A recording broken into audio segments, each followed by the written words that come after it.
It ain't the left side or the right side, then it must be the fin side. It ain't the left Thank side. you, Solo D. Welcome to another episode of On the Fin Side here with Kat and Paul Pickin. You can follow us on Facebook, Twitter, Spreaker, iTunes, YouTube, and on iHeartRadio. We're staying up to date with our off-season series, taking a look at the defensive end position. The latest news coming out of Miami here, the Dolphins have traded for Rams defensive end Robert Quinn. Quite an interesting guy because, just a little history.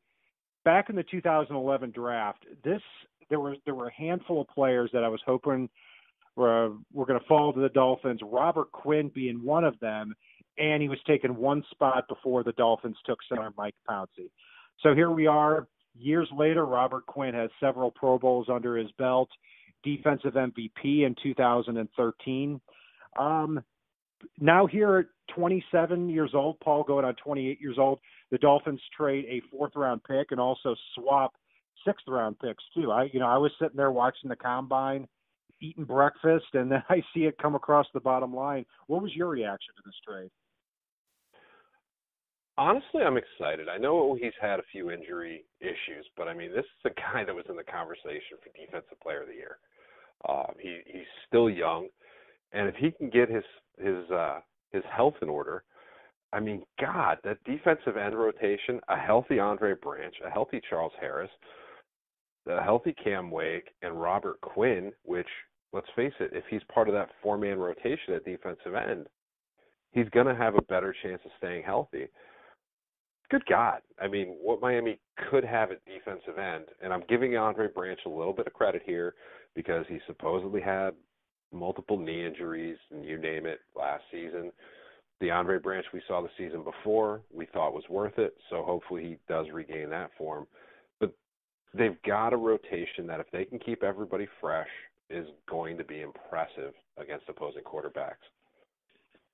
Yeah, my first reaction to this was, oh man, Mike Tannenbaum went and traded for another name. Hasn't he learned his lesson on that? But I do think this is a little bit different. Quinn is 27, going on 28 years old. Yes, this is going to be his seventh NFL season. So, he does have some tread on his tires in terms of years, but looking back at the last couple of years, in 2013 or 2014, one of those 2 years he won defensive MVP, but had multiple Pro Bowl years.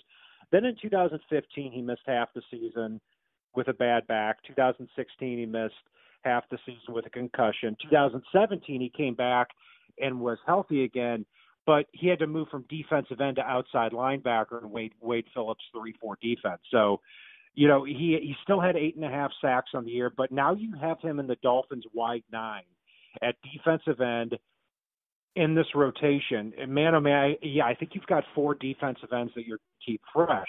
And the key thing too, Paul, when you look at it, is Cameron Wake averaged about 35 snaps a game last year. I even think that's too much. So if you can get that number down to 25 or 30, you're going to have a fresher Cam Wake. Yeah, and I know we talked about this in our defensive tackle episode, but Miami's defensive middle, and I'm going to go with middle because there's four decent guys in there, they can really push a pocket. So having these four rotating at defensive end and quarterbacks not going to be able to step up, God, that could be so freaking special. I'm not 100% sold setting the edge for the run game, but that's a different story here. So with Tannehill back, if Miami can get up on some teams, they're going to force quarterbacks to have to throw, and with these four defensive ends, it could keep them with a lead. Absolutely. And one thing I liked about the trade, too, is that Robert Quinn, when you look at his salary in 2019, in 2019, his salary is going to be $12.9 million. But here's the thing. The Dolphins, if Robert Quinn plays poorly in 2018, they can cut him in 2019 and be off the hook for all of it, all $12.9 million. So really they're taking a one-year risk on Robert Quinn. And I think that's a risk very capable, very worthy of taking, because say Robert Quinn plays poorly. Okay, you're out a fourth-round pick. You cut him after the 2018 season. You're out. You save $13 million heading into 2019. But if he does well, then you keep him. You can potentially extend his contract and get that salary number down. You've still got Charles Harris opposite him, and then you maybe can cut Cameron Wake and Andre Branch and save over $20 million.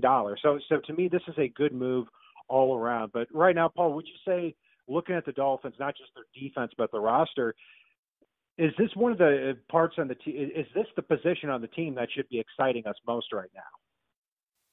I'd really love to be excited about the offensive guard or a few other positions, but it's one more piece to the puzzle. Miami's not a team that's many pieces away. I know I've probably said that a few times now, but they're not that many pieces away, provided that folks can stay healthy. Getting that defensive end rotation shored up is definitely critical. I know the way you beat the Patriots is by putting Tom Brady on his ass, and you need the guys to do it. So Miami's working hard to get that personnel in place to do so. So it's a step in the right direction. And in the offseason, the Patriots may lose left tackle Nate Solder, and now they might be a little bit thin on that offensive tackle position, like you said, Paul. And you take a look at when the Dolphins did beat the Patriots last year in Miami, they did it by pressuring the quarterback, and they did it by pressuring Tom Brady with that front four. It looks like if they lose a Nate Solder and the Dolphins gain a Robert Quinn, that matchup's gonna be even more in their favor this year. That'll do it for our breakdown of the defensive end position heading into 2018. You're listening to Cat and Paul. On the Fin side, you can follow us on Facebook, Twitter, Spreaker, iTunes, YouTube, and on iHeartRadio. And if it's not on the right side, if it's not on the left side, it is on the Fin side. It ain't the left side or the right side, and it must be the Fin side. Inside. It ain't the left side or the right side, and it must be the Fin side. Listen, Dolphins fans across the land all tuning in to see what Brian, Cat, and Paul about